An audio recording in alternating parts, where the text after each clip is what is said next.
Hello friends, destination S YouTube platform पे आपका स्वागत है और मैं अभिषेक सिसोदिया एक बार फिर से आपके लिए करंट अफेयर्स लेकर के आया हूँ। आई थिंक आप लोग अपना रिवीजन काफ़ी अच्छे से कर रहे होंगे अब, क्योंकि समय काफ़ी ही कम है आप लोग के पास। और मैंने पिछले क्लास में भी आप लोग को बताया था कि प्रायोरिटी बेसिस पे काम करिए, जितना भी आप लोग कोशिश करें कुछ ना कुछ छूटेगा तो टाइम अलॉट करिए और टाइम पे आप लोग काफ़ी स्ट्रिक्ट रहिए।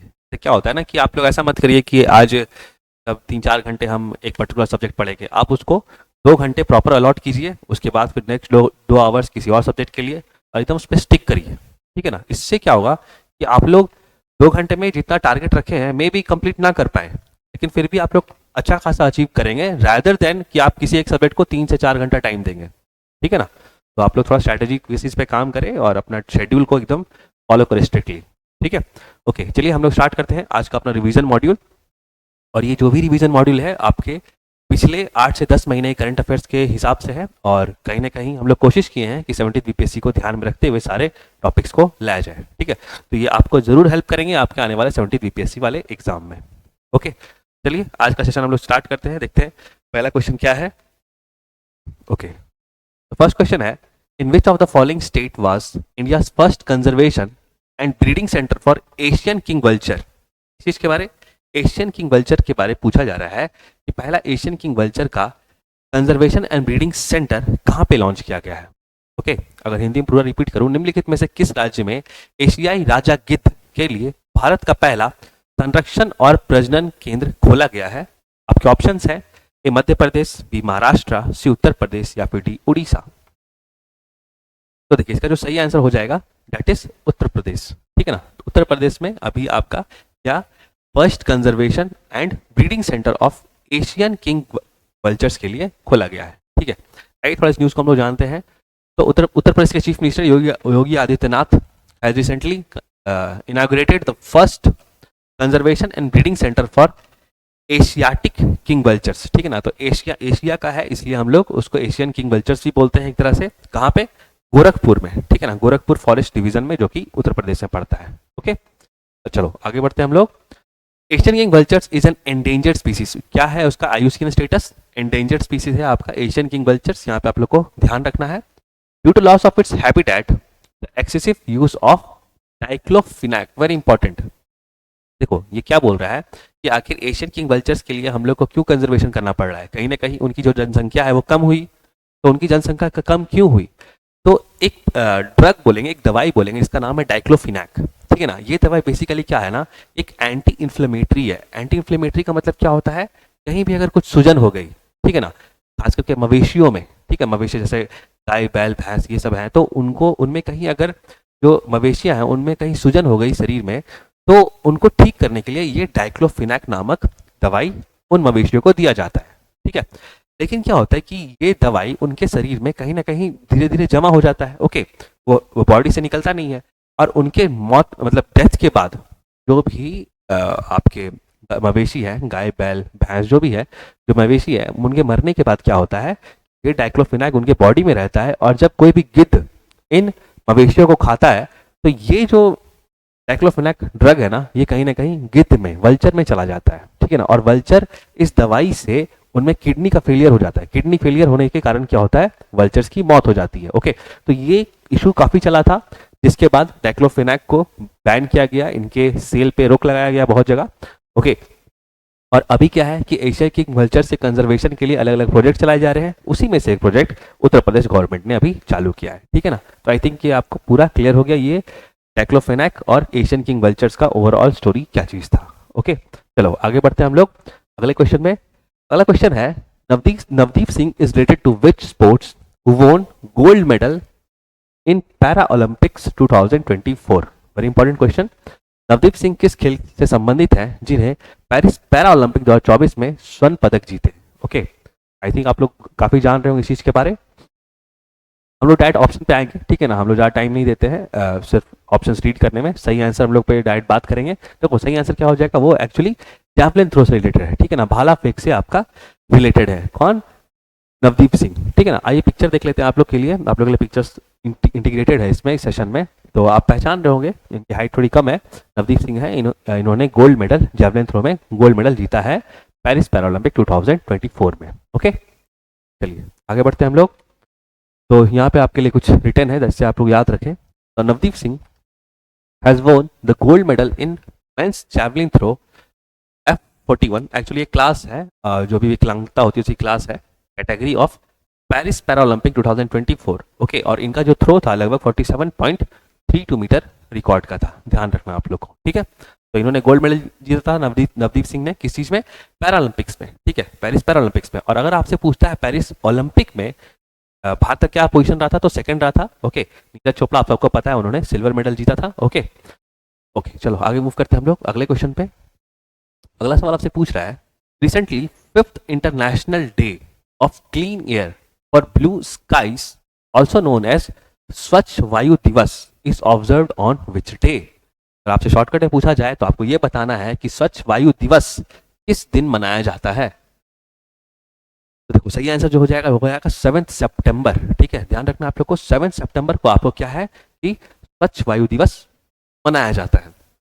डायरेक्ट फैक्चुअल इन्फॉर्मेशन आपको डायरेक्ट अगर एग्जाम में इस तरह से क्वेश्चंस आते हैं तो आप लोग को याद रहना चाहिए, ठीक है। तो 7 सितंबर को जान लेते हैं हम लोग। तो अभी हाल ही में Rajasthan state pollution control board ने 5th international day of clean air for blue skies host किया था। तो ये एक्चुअली कहाँ पे मनाया गया? राजस्थान में मनाया गया। इसको हम लोग क्या बोलते हैं? International day for clean air, ठीक है ना।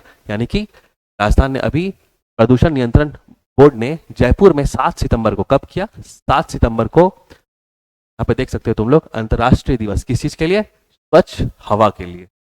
ओके, देखो यहाँ पे तो डेट आप लोग को एग्जैक्टली याद रखना है। अगर पूरा कहानी नहीं भी याद है तो दो चीज जरूर याद रखो, एक तो कहाँ पे उस चीज को किया गया, तो राजस्थान में किया गया, दूसरा कब किया गया, तो 7 सितंबर को किया गया, ठीक है ना, आप लोग ध्यान रखो। ओके, स्वच्छ वायु दिवस शॉर्टकट में आप इसको बोल सकते हो। चलते हैं आगे हम लोग अगले क्वेश्चन पे। अच्छा, एक कुछ और है यहाँ पे, उसको भी हम लोग देखेंगे। तो along with this 4th meeting of apex committee for national clean air programme, तो 4th मीटिंग भी थी इसके साथ ही राजस्थान में, दोनों स्वच्छ वायु दिवस और नेशनल क्लीन एयर प्रोग्राम को भी साथ में मनाया गया। जो किसने होस्ट किया था, किसने चेयर किया था? एक्चुअली भूपेंद्र यादव ने, जो कि union minister of environment forest and climate change है, उन्होंने इस चीज को होस्ट किया था, ठीक है। ओके, चलो आगे बढ़ते हैं हम लोग। अगला सवाल है आपसे, who has won the women's singles title in recently held US Open 2024? सवाल क्या है आपका? हाल ही में आयोजित यूएस ओपन 2024 में महिलाएं एकल का खिताब किसने जीता है?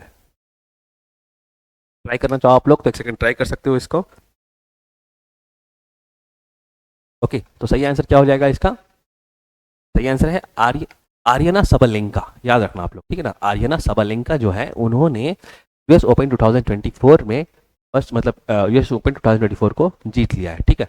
पिक्चरल रिप्रेजेंटेशन है आप लोग के लिए, आप लोग देख सकते हैं, ये आर्यना सबलेंका जी हैं जिन्होंने इस बार यूएस ओपन में को जीता है। और आप लोग को ये भी याद रखना है, यूएस ओपन के साथ ऑस्ट्रेलिया ओपन भी इस बार किसने जीता? अगर आपसे क्वेश्चन आया ऑस्ट्रेलिया ओपन भी, तो आर्यना सबलेंका ही सही आंसर हो जाएगा, ठीक है। तो आप लोग यहाँ पे याद रख लेंगे, ऑस्ट्रेलिया ओपन या फिर यूएस ओपन, दोनों ही ओपन किसने जीता है इस बार? आर्यना सबलेंका जी ने जीता है, ठीक है। ओके, आगे बढ़ते हैं हम लोग। तो आर्यना सबलेंका कहाँ से है? एक्चुअली बेलारूस से बिलोंग करती है आर्यना सबलेंका, यहाँ पे आप लोगों को ध्यान रखना है। ओके, तो Belarusian tennis player Aryna Sabalenka has won women's singles title in the recently held US Open 2024। Okay, यहाँ पे याद रखेंगे आप लोग। She won this title by defeating American player Jessica Pegula in the final match. मे भी आप लोग स्किप कर जाए इस इन्फॉर्मेशन को, बट आप लोग इतना याद रखें कि यूएस ओपन और ऑस्ट्रेलिया ओपन दोनों इस बार किसने जीता है? Aryna Sabalenka. ओके, चलते हैं हम लोग आगे। दिस इज आर्यना सबलेंका's third grand slam for US Open title. तो ये तीसरी बार उन्होंने यूएस ओपन टाइटल को, थर्ड ग्रैंड स्लैम जीता है, इस चीज को आप लोगों को ध्यान रखना है। वोन इससे पहले ऑस्ट्रेलिया ओपन 2 बार पहले जीत चुकी है। ओके, पे देख लो फिर से, ऑस्ट्रेलियन ओपन 2 बार जीत चुकी है। Aryana Sabalenka has won the Australian open 2023 and 2024। तो 2024 का दोनों चीज, Australia open plus US open, Aryna Sabalenka ने ही जीता है। ओके, आगे बढ़ते हैं हम लोग अगले क्वेश्चन पे। Which city has secured first position in the स्वच्छ वायु सर्वेक्षण 2024? वेरी इंपॉर्टेंट क्वेश्चन, किसी के पर्सपेक्टिव से ये सब चीजें काफी ज्यादा इंपॉर्टेंट हो जाती है, जो कि बीपीएससी आपसे कभी कभी, मतलब बार बार पूछता है, इन चीजों को ध्यान देता है। ओके, तो स्वच्छ वायु सर्वेक्षण 2024 में किस शहर ने पहला स्थान हासिल किया है?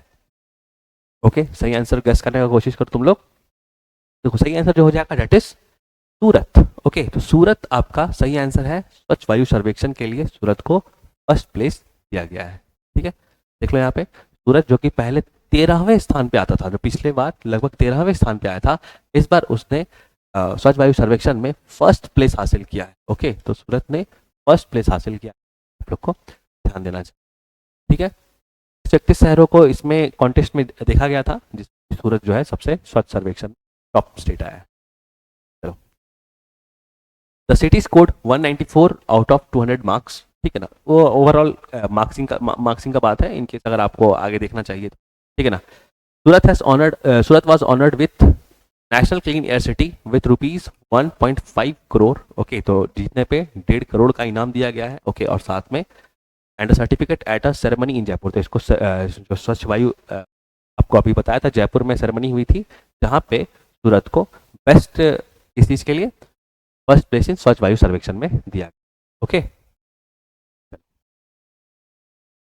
आगे चलते हैं। हाउ मेनी मेडल्स वेर वोन by India at 2024 Paris para Olympics. सवाल क्या है आपका, 2024 पेरिस पैरा ओलंपिक में भारत ने कितने पदक जीते? All total Bharat Paris para Olympic में कितने पदक जीता है? वेरी इंपॉर्टेंट क्वेश्चन हो जाएगा ये, और इसको ध्यान रखना आप लोग को। भारत ने 29 मेडल्स, याद रखना 29 मेडल, 29 मेडल्स जीता है भारत ने ऑल टोटल। देखो, the 17th Paris para Olympics concluded on 8 September 2024।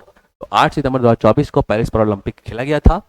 Okay, with ceremony at Stade de France Paris. Okay, it was held from 28 अगस्त टू 8 सितंबर, organised by International Para Olympic Committee. तो 28 अगस्त से चालू हुआ था पेरिस पैरा ओलंपिक, कब खत्म हुआ? 8 सितंबर को खत्म हुआ। ठीक है, और इसमें ऑल टोटल अगर हम बात कर ले तो इस बार भारत ने, इंडिया हैज वोन a record of 29 medals. Okay, ध्यान रखना आप लोग इस चीज को। 2024 में भारत ने 29 मेडल ऑल ओवर जीता है। ठीक है, और जो नेक्स्ट होगा वो हो जाएगा लॉस एंजलिस यूएसए में। ठीक है ना, इसके बाद जो होगा वो लॉस एंजलिस यूएसए में होगा। कब? इन 2028 वाला जो पेरिस पैरा ओलंपिक है वो लॉस एंजलिस यूएसए में होने वाला है। Got it? चलते हैं हम लोग आगे। अब इसमें मेडल टैली में आपसे अगर पूछ लिया कि पेरिस पैरा ओलंपिक जो हुआ था उसमें कौन सी कंट्री टॉप की थी, तो China top the medal tally with 220 medals while India ranked 18th।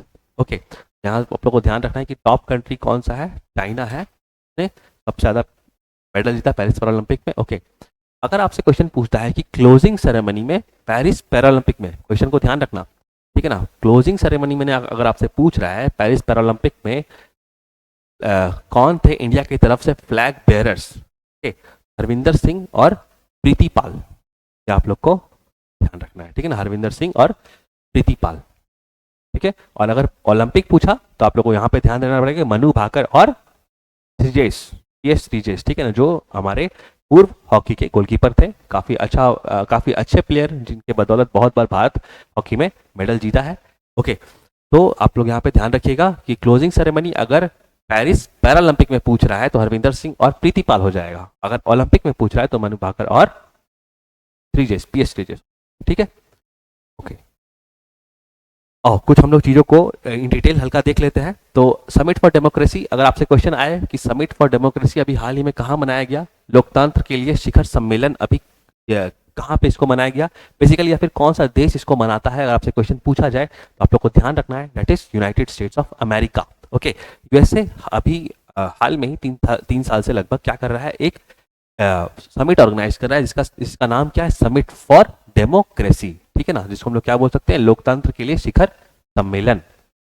Okay, तो देखो the third summit for democracy, जो तीसरा समिट था डेमोक्रेसी का, was an initiative launched by US president Joe Biden. ठीक है ना, तो यूएस प्रेसिडेंट जो बाइडेन इसको चालू करते हैं, कब करते हैं, 2021 में चालू करते हैं समिट फॉर डेमोक्रेसी। देखो इसका सिंपल सा मकसद है, लोकतंत्र के लिए जो ये आपका सम्मेलन किया जा रहा है, इसका सिंपल सा उद्देश्य ये है कि दुनिया में डेमोक्रेसी के जो भी फायदे हैं उनको फैलाना है। ठीक है ना, आपको पता है कि एक डेमोक्रेटिक कंट्री को रूल करना कितना मतलब सहज तरीके से रूल करना कितना आसान होता है, और लोगों का उसमें ध्यान रहता है, डेवलपमेंटल एक्टिविटीज अच्छे से होती हैं, हर तरफ विकास का ऑप्शन होता है विकास करने का। ठीक है ना, तो ये सब चीज़ों को ध्यान रखना चाहिए किसी भी देश को, और इसी का मैसेज फैलाने के लिए यूएस प्रेसिडेंट जो बाइडेन ने समिट फॉर डेमोक्रेसी यानी कि लोकतंत्र के लिए शिखर सम्मेलन का आयोजन शुरू किया था। कब? 2021 से। ठीक है, इस बार इसको कहाँ किया गया? इस बार इसको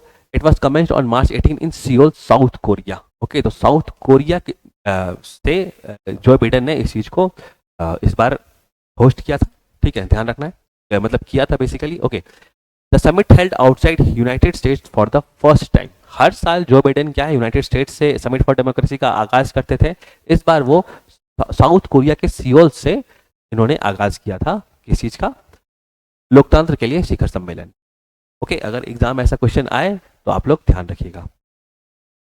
चलो आगे, रायसीना डायलॉग। रायसीना डायलॉग क्या है? देखो, रायसीना डायलॉग बेसिकली अगर हम लोग फॉर्मेशन के बेसिस पे जाने तो भारत क्या करता है ना, जियो पॉलिटिकल इशू, ठीक है ना, जो भी कूटनीति है या फिर जो भी आपका इंटरनेशनल अंतर्राष्ट्रीय गतिविधियां हैं, जो भी हम लोग एक देश से दूसरे देश से अंतर्राष्ट्रीय जो संबंध बना के रखे हैं, तो उस पे बातचीत करने के लिए, कॉन्फ्रेंस होल्ड करने के लिए रायसीना डायलॉग रखा जाता है। ठीक है ना, और ये रायसीना हिल्स के नाम पे है, जो कि जहाँ पे हमारा राष्ट्रपति भवन है। ओके, रायसीना हिल्स के नाम पे है। तो आप लोग ध्यान रखिएगा, ये भारत ही ऑर्गेनाइज करता है इसको। तो prime minister Narendra Modi inaugurated, उन्होंने ही, प्रधानमंत्री मोदी ने ही इनागुरेट किया किस चीज का? 9th prestigious Raisina dialogue conference in new Delhi. ठीक है, focused on key global issues in presence of, तो इसमें जो भी ग्लोबल इश्यूज मतलब दुनिया के जो भी अभी इंपॉर्टेंट मुद्दे चल रहे हैं उन पर बातचीत बेसिकली करना जरूरी होता है, ताकि एक आइडिया लगे कि हाँ भाई देश अभी किस देश या फिर दुनिया किस जगह पे है और किस तरफ जा रहा है। ठीक है, बहुत इश्यूज हैं, आप लोग भी जान रहे हो, क्लाइमेट चेंज का इशू बहुत ज़्यादा है, टेररिज्म का इशूज है, तो इन सब चीज़ों पे मुद्दे पे बातचीत होती है। अगर आपसे पूछा कि इस बार जो रायसीना डायलॉग था उसके चीफ गेस्ट कौन थे, इनके प्रेजेंस में कौन से चीफ गेस्ट थे, तो ग्रीस के प्रधानमंत्री, ग्रीस के प्राइम मिनिस्टर कारियाकोस मित्सोताकिस। ठीक है ना, कारियाकोस मित्सोताकिस जो आपके थे वो ग्रीस के प्राइम मिनिस्टर थे, जो कि इस बार रायसीना डायलॉग में आए थे। ठीक है, ओके, आगे बढ़ते हैं हम लोग। अब हम लोग बात करेंगे ASEAN India millets festival. Okay, आप लोग जान रहे हैं मिलेट्स यानी कि बाजरा जो भी चीज़ है इस बार बहुत ही ज़्यादा न्यूज़ में रहा। ठीक है ना, खास करके G20 के समय से। ओके, तो मिलेट्स पे आप लोग को थोड़ा सा ध्यान जरूर देना चाहिए। ओके, तो India has launched 5-day ASEAN India millets festival. तो अभी हाल ही में भारत ने 5 दिवसीय 5 दिन का India Asian millet festival launch किया। कहाँ? जकार्ता में, जकार्ता इंडोनेशिया में। ठीक है ना, तो जकार्ता इंडोनेशिया में 5 दिवसीय एशियन इंडिया मिलेट फेस्टिवल को लॉन्च किया गया। Aim at raising awareness about millets as a farmer friendly and stable food choices. Okay, तो एक तरह से ये मैसेज देने के लिए कि मिलेट्स जो है, बाजरा जो है, एक तरह का स्टेबल फूड चॉइस हो सकता है हम लोग का। देखो, हम लोग बेसिकली इंडिया में ना उतना मिलेट्स का यूज़ करते नहीं बाजरा का, या में बहुत लिमिटेड एरियाज में, जैसे कि राजस्थान हो गया, गुजरात हो गया, तो इन सब जगहों में लिमिट्स यानी बाजरा का यूज़ लिमिटेड है। अगर तुम लोग कभी यूज़ नहीं किए हो तो कोशिश करना कभी एक बार बाजरे की रोटी खा के देखना, आपको बहुत टेस्टी लगेगा और शरीर के लिए भी काफ़ी ज़्यादा फायदेमंद है। ओके, लेकिन एक होता है ना कि जनरल प्रैक्टिस में नहीं है, तो इस तरह से क्या होता है ना कि लोग मतलब एक होता है ना लाइफ स्टाइल में नहीं है तो यूज़ नहीं करते। ओके, और ज़्यादातर कहाँ जाता है, ये मवेशियों के चारे में चला जाता है। ठीक है, लेकिन है काफ़ी ज़्यादा हेल्दी फूड। ओके, तो कभी ट्राई करने का कोशिश करें।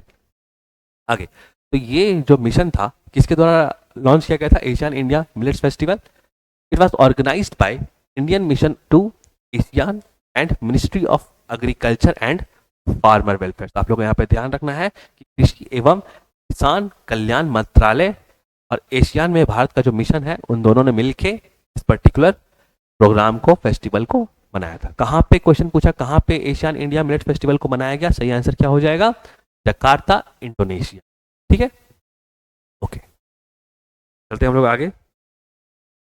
कुछ इंपॉर्टेंट पॉइंट्स और मिलेट्स देख लो कि जो भी आपके महत्वपूर्ण बिंदु हैं मिलेट्स के ऊपर, अगर क्वेश्चन कहीं से बना तो यहीं से बनेगा। ओके, सबसे पहले हम लोग जानते हैं कि मिलेट्स में क्या क्या चीज़ इंक्लूड हो जाता है। तो मिलेट्स में आपका देखो यहाँ पे, millets include sorghum, pearl millet, finger millet, foxtail, lentil millet. ठीक है ना, तो ये सब जो है एक तरह का मिलेट्स है। Okay, millets are drought resistant, very important. ये ना सूखाग्रस्त जगहों पे भी आराम से हो सकता है, बहुत मिनिमम यूज ऑफ वाटर में भी आपका मिलेट्स को उगाया जा सकता है। ठीक है, तो ये आप लोगों को ध्यान रखना है।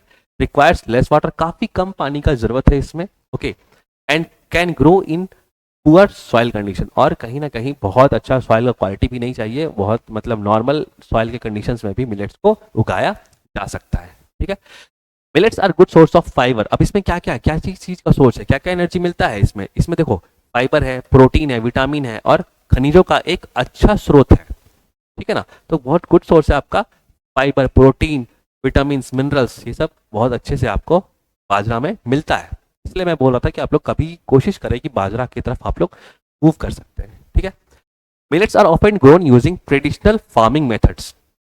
ओके, तो मिलेट्स को क्या है, ट्रेडिशनल फार्मिंग मेथड्स की तरह भी यूज किया जा सकता है, which are sustainable and environment friendly. Traditional farming method बोलने का मतलब है कि हम लोग क्या है ना, मतलब कि जो भी परंपरागत खेती का तरीका था, जो हमारे पूर्वज पूर्वज तो नहीं बोलेंगे, जो हमारे मतलब 2-3 साल 5 साल 10 साल पहले जो हमारे जो भी किसान यूज करते थे, तो वो परंपरागत तरीके से उसको यूज कर सकते। उसमें क्या होता है, हम लोग बायो फर्टिलाइजर्स ज़्यादा नहीं यूज कर सकते। ठीक है ना, उसमें हम लोग खाद ज़्यादा यूज करते हैं। ठीक है ना, फर्टिलाइजर्स कम यूज करते हैं, खाद ज़्यादा यूज करते हैं, पानी सिंचाई का तरीका अलग होता है।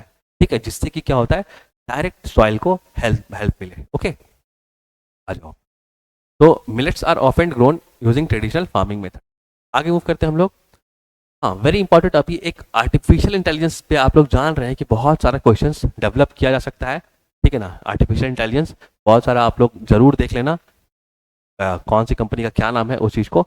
और एक चीज़ आप लोग मैं यहाँ बता दूँ कि अभी हाल ही में global partnership on artificial intelligence हुआ था। इसको हम लोग किसके नाम से जानते हैं, new Delhi declaration. Very important. ठीक है, अगर आपसे एग्जाम में क्वेश्चन आता है कि न्यू दिल्ली डिक्लेरेशन क्या चीज रिलेटेड है, आप लोग क्या हिट करिएगा, आर्टिफिशियल इंटेलिजेंस रिलेटेड है। ठीक है, तो देखो क्या है उसमें, क्या बात हुआ आर्टिफिशियल इंटेलिजेंस को लेकर के, क्या बातें हुई देखो।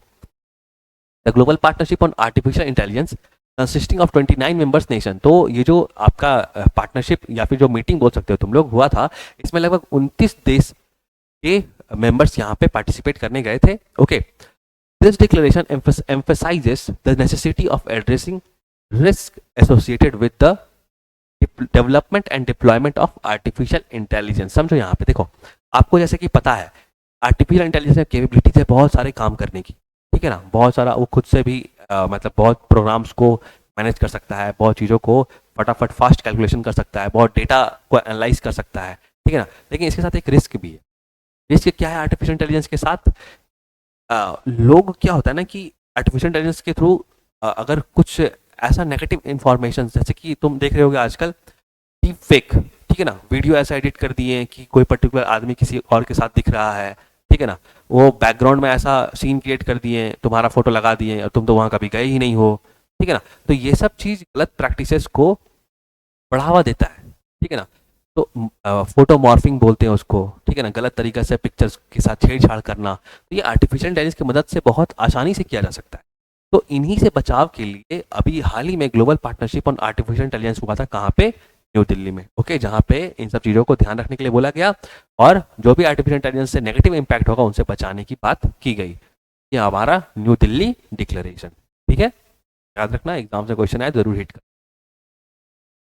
Okay, international conference on disaster infrastructure, disaster resilient infrastructure का मतलब क्या हो गया, डिजास्टर यानी कि जैसे मान लो कि अर्थक्वेक हो गया या फिर सुनामी हो गया, तो इन सब के इम्पैक्ट से बचाने के लिए एक कॉन्फ्रेंस हुआ।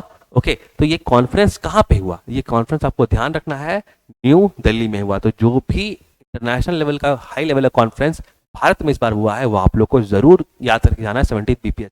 ठीक है ना, देखो बाबू, अब जो एग्जाम का लेवल है वो ऊपर जा चुका है, बीपीएससी अब लगभग यूपीएससी की तरफ बढ़ रहा है। तो आप लोग को अगर सिलेक्शन लेना है तो थोड़ा सा एक कदम ऊपर आकर के तैयारी करनी पड़ेगी। ठीक है, नहीं तो फिर वही होगा कि आप लोग तैयारी करोगे लेकिन मेंस नहीं लिख पाओगे। ठीक है, ओके, आओ देखो, तो अभी 6th edition of international conference on disaster resilient infrastructure, कहाँ पे इसकी मीटिंग की गई, न्यू दिल्ली में। ठीक है ना, तो इसमें बहुत सारे एजेंसीज पार्टिसिपेट किए थे।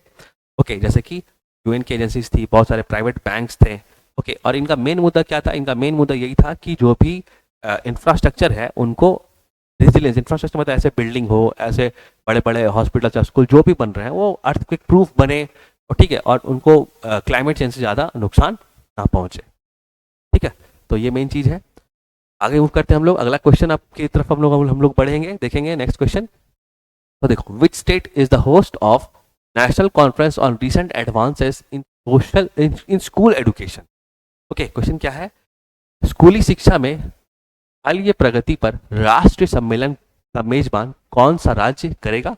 आपके ऑप्शन है ए तेलंगाना, बी पंजाब, सी मध्य प्रदेश या फिर डी महाराष्ट्र। सही आंसर जो हो जाएगा डेट इज पंजाब। ओके, तो पंजाब एक्चुअली अभी आपका क्या मीटिंग किया है, recent advancements in school education, मतलब स्कूली शिक्षा को और कैसे बेहतर किया जाए इसको लेकर के देश भर में मीटिंग हुई थी। कहाँ पे मीटिंग हुई? पंजाब में मीटिंग हुई। ओके, ये पॉइंट आप क्लियर हो गया। आगे मूव करते हैं हम लोग। Which country organize the global digital public infrastructure summit? Okay, तो global digital public infrastructure summit का आयोजन किस देश में किया गया, आपको बताना है। सही जवाब इसका, सही आंसर जो हो जाएगा वो इंडिया ही हो जाएगा। भारत में ही आपका क्या किया गया था इस बार? डिजिटल पब्लिक इंफ्रास्ट्रक्चर समिट को मनाया गया था। ठीक है ना, तो इस चीज को आप लोग ध्यान रखना। इंडिया में अगर कोई चीज होता है तो वो थोड़ा इंपॉर्टेंट हो जाता है एग्जामिनेशन परस्पेक्टिव से। ओके, आगे चलते हैं हम लोग। Global digital public infrastructure summit and global DPI exhibition was inaugurated recently by union minister of state and electronics. ठीक है, तो minister of state and electronics इसको इनॉग्रेट किए थे। इसमें लगभग 50 countries, 50 countries and 150 foreigner participate किए थे। आपका किस चीज में? डिजिटल पब्लिक इंफ्रास्ट्रक्चर समिट जो हुआ ग्लोबल लेवल। ठीक है, कहाँ पे हुआ? भारत में हुआ। इस चीज को आप लोग को ध्यान रखना है। ठीक है, okay. Which state is the host of women 20 summit in India? आपको वेरी इंपॉर्टेंट आपको बताना है कि इस बार जो महिलाएं 20 शिखर सम्मेलन का किया गया था उसकी मेजबानी कौन से राज्य ने की थी? ओके, सही आंसर क्या हो जाएगा? वुमेन 20 समिट इन इंडिया इस बार एक्चुअली कहाँ पे कराया गया? वो तमिलनाडु में कराया गया। ठीक है ना, देखो इस चीज को, the women 20 summit has commenced at Mahabalipuram. कहाँ पे? Mahabalipuram near Chennai. The theme of this year summit is women led development, transform, thrive and transcend. अभी याद देखो, आपको ना विमेन का सेक्शन तो आपको एकदम याद करना है। ठीक है ना, अभी ये पॉइंट को ध्यान रख लो।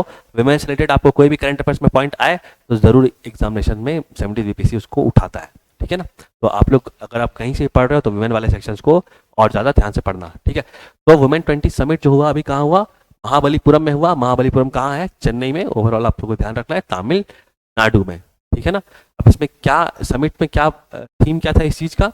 इसका थीम था women led development, transform, thrive and transcend. ठीक है ना, इस चीज को आप लोग को ध्यान रखना है, यानी कि महिला नेतृत्व वाला विकास, परिवर्तन, उन्नति और उन्नति। इस चीज को ध्यान रखना है कि बेसिकली महिलाओं के विकास के लिए बातचीत की गई। ठीक है, ओके। अगला question, which country will host UNESCO world heritage committee in July 2024 meeting? Very important, ये एक्चुअली हो चुका रिवीजन मॉड्यूल है, इसलिए यहाँ पे थोड़ा पास्ट टेंस यूज करना पड़ता।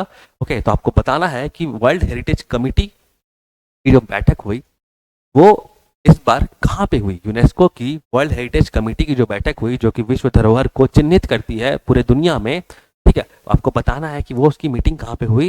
इसका जो सही जवाब हो जाएगा वो हो जाएगा भारत। ठीक है ना, भारत में ही इस बार आपका वर्ल्ड हेरिटेज कमेटी की मीटिंग हुई। आप लोगों को मैं बता दूं कि ये लगभग यूनेस्को का 46th सेशन था। ठीक है ना, ये यूनेस्को का 46th सेशन था जो कि भारत में कराया गया। ओके, और इसमें लगभग टोटल ऑल ओवर वर्ल्ड से लगभग 24 साइट्स को इसमें डाला गया। ठीक है ना, किस चीज में? 24 साइट्स को इंक्लूड किया गया दुनिया के वर्ल्ड हेरिटेज कमेटी में। भारत में कितने? तो भारत में अभी इस बार इंडिया में 1 न्यू साइट्स को ऐड किया गया है। ठीक है, तो इंडिया में टोटल अब कितने हो गए? 43 साइट्स हो चुके हैं। ठीक है ना, इस बार इंडिया में +1 बोलेंगे हम, क्योंकि एक ऐड हुआ, पहले 42 था और 43 हो गया। ओके, तो एक कौन सा ऐड हुआ? देखो, एक ऐड हुआ है, उसका नाम है मुयत्तम्स। ठीक है ना, मुयत्तम्स याद रखना है आप लोग को। ठीक है, मुयत्तम्स क्या है? ये है तुम्हारा माउंट बरियल प्रैक्टिस। मतलब कि माउंट बरियल प्रैक्टिस क्या हुआ? जैसे कि पहले के समय में मरने के बाद क्या होता था? दफना दिया जाता था लोगों को। तो दफनाते क्या होगा? टीला ऐसा बन जाता था ना, एक इस तरह का। ठीक है, माउंट बरियल प्रैक्टिस टीला ऐसा बन जाता है मरने के बाद, मतलब एक जो दफनाते हैं हम लोग। ठीक है, तो उस तरह का थोड़ा हिल ऐसा बन जाता है, तो उसी को हम लोग क्या बोलते हैं? Mount burial practice.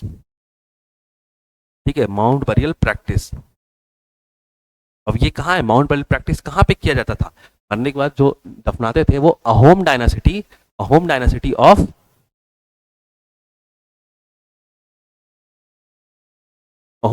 Of Assam.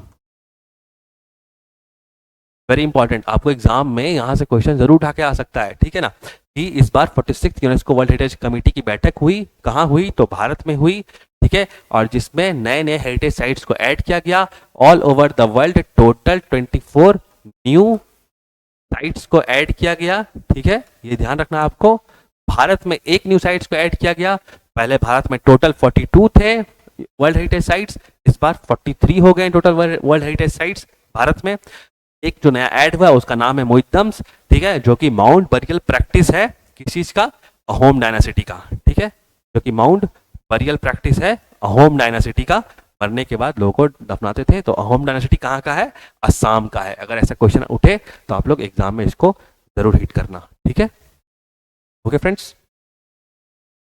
देख लो एक आराम से इस चीज को। ओके, तो यहाँ पे लिखा हुआ है सेम चीज कि India to chair UNESCO's world heritage committee. Okay, first time, तो पहली बार इस चीज को किया जा रहा है। यहाँ पे ध्यान रखना आप लोग को, ये 46th सेशन था यूनेस्को का, ठीक है, जिसमें हम आपको क्लियर कर दिए कि टोटल 24 साइट्स, यहाँ पे देख लो, टोटल वर्ल्ड में 24 साइट्स ऐड किए गए और भारत में एक साइट ऐड हुआ। ओके, टोटल 43 हो चुके हैं। ओके, याद रखना आप लोगों को, नाम क्या है? मोइतम्स, जो कि माउंट बरियल प्रैक्टिस है अहोम डायनासिटी। ओके फ्रेंड्स, सेम चीज यहाँ पे आगे एक्सप्लेन किया रहेगा। आगे मूव करते हैं हम लोग। Kampala declaration, very important. Kampala declaration किस चीज से रिलेटेड है, आप लोगों को ये चीज ध्यान रखना है।